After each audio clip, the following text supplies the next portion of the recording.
No one saw this coming, as the Celtics have to have a big time discussion on their backup center spot, as two of their pivotal guys, and Luke Kornet and Al Horford, are key free agents for this summer. And for the Boston Celtics, who have a increasing payroll, what will Brad Stevens make in a key decision that is going to seriously impact Joe Mazzulla's roster, as the center position is one of the more impactful ones for the Boston Celtics, especially with Jayson Tatum being out.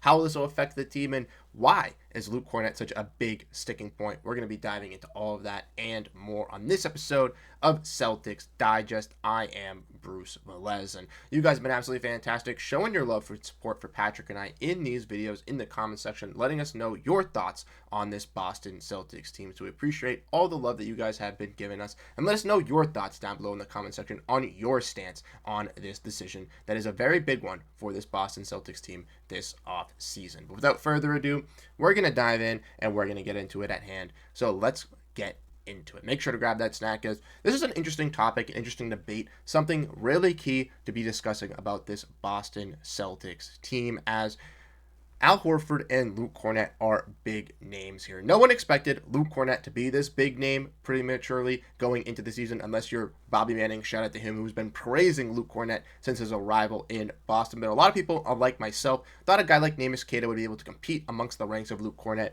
and maybe losing a guy like Luke Kornet would not hurt the team as much. But clearly it was proven this playoffs and this season that Kornet is a pivotal piece and must stay in Boston. So how will the Celtics be able to do that? Well, we're going to dive into this, as Ryan Stano details for Sports Illustrated how the Celtics may be forced to a tough decision to decide between Al Horford and Luke Kornet. And he says one of the decisions that the Celtics will have to make choosing between is the two backup bigs, Horford and Kornet, as likely won't both be back next season. And I have something to propose that kind of contradicts that, but we'll get into that in a little bit. But with the amount of money that Boston needs to shed before next year, they can't keep both of these players. I would disagree. And there's a clear answer on which one they should keep. Kornet is the clear answer in terms of having a long-term future at the backup big spot, as Horford is still effective, but has been in the league since 2007 and is close to retiring. There's a good chance that Horford ends up retiring once the summer does approach, and he finally won a championship last season, so he doesn't have anything left to prove. As Kornet, though, he is someone who proved himself last year in a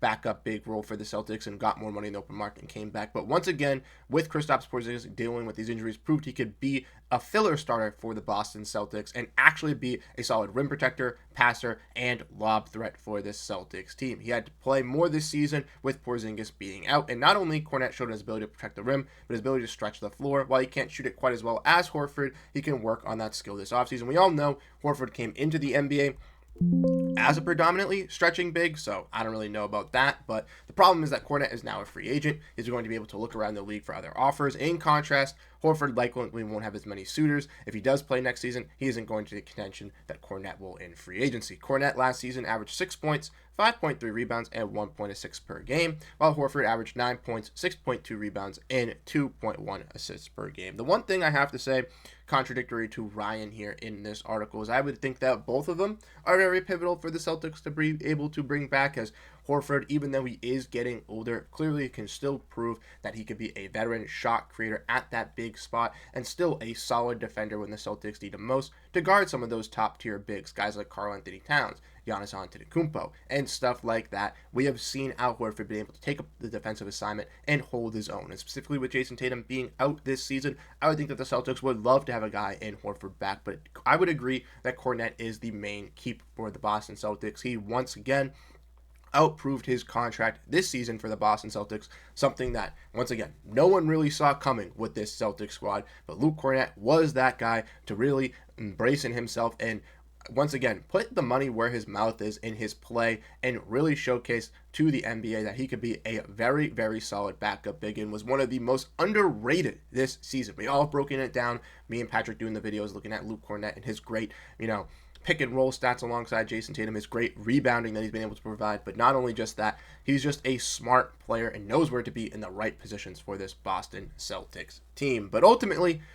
Ryan Stano said in this article that the Boston Celtics would only be able to keep one, but I think the Celtics are going to be able to keep both of these players. Now, If you look at the Celtics offseason roster, as we all know, they are strapped into the salary cap, into the second apron. Guys like Horford and Kornet are their key free agents, but they are looking to shed salary, and they are going to have to shed some salary with some of the likes of contracts of Jrue Holiday, Kristaps Porziņģis, and even guys like Sam Hauser. And I do believe that the Celtics will explore all three of those avenues, trying to trade those players and getting back less salary before the start of the new year, so the Celtics can then once again go in and use some of that salary in free agency to retain some of these guys. Now, I would agree that Horford and Luke at this very moment are completely priced out for the Boston Celtics, as if you don't know, since they are so much strapped in the salary tax, that if the Celtics were to offer Horford and Luke Kornet both veteran year, 1 year minimums at $3 million, it would cost the Celtics $50 million combined in luxury tax for the $6 million combined in their contract. So clearly,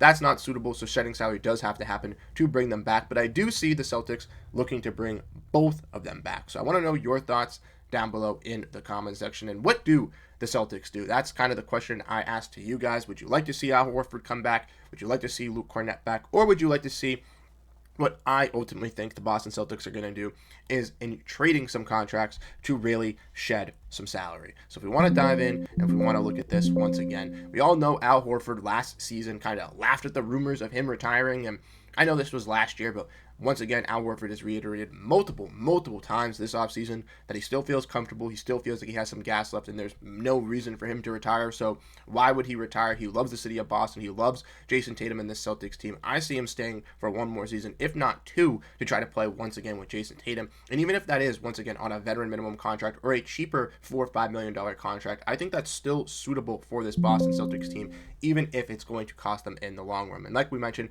Al Horford this season was making roughly right around $12 billion, so he will be taking a little bit of a pay cut in that regard to help out the Boston Celtics if he were able to come back, not only due to the fact that they can't give him a $12 million contract, but it would just, with his age, it makes sense. But for Luke Kornet, making around $2 million, obviously, I think he's going to get somewhere close. He could get somewhere close to the mid-level exception out there on the open market if a team is willing to extend it. And as we all know with Luke Kornet, it would be okay for him to test the open market to accept a better deal because the Celtics can't give him these bigger deals. But if the Celtics could find a way with some wiggle room once again by trading Sam Hauser, Jrue Holiday, Kristaps Porziņģis to find a way to offer him alongside an Al Horford a $5-6 million contract, maybe even a little bit north of that to 7-8, I think the Celtics and Luke Kornet would be a-okay in accepting a deal to once return, as Luke once again loves the city of Boston. And I think that's the way the Celtics are going to go with this, right?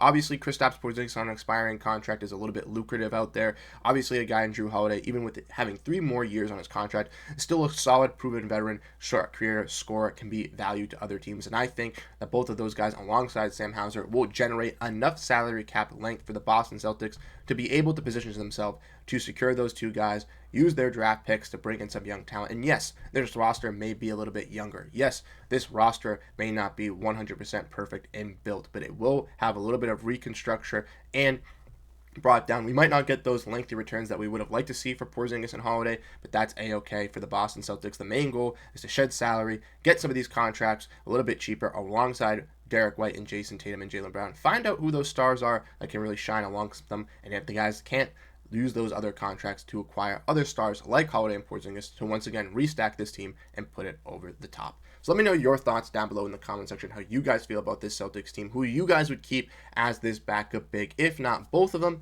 and I'll catch you guys in the next video. Once again, have a great rest of your day. Thank you guys so much for tuning in. Peace out, and go Boston Celtics.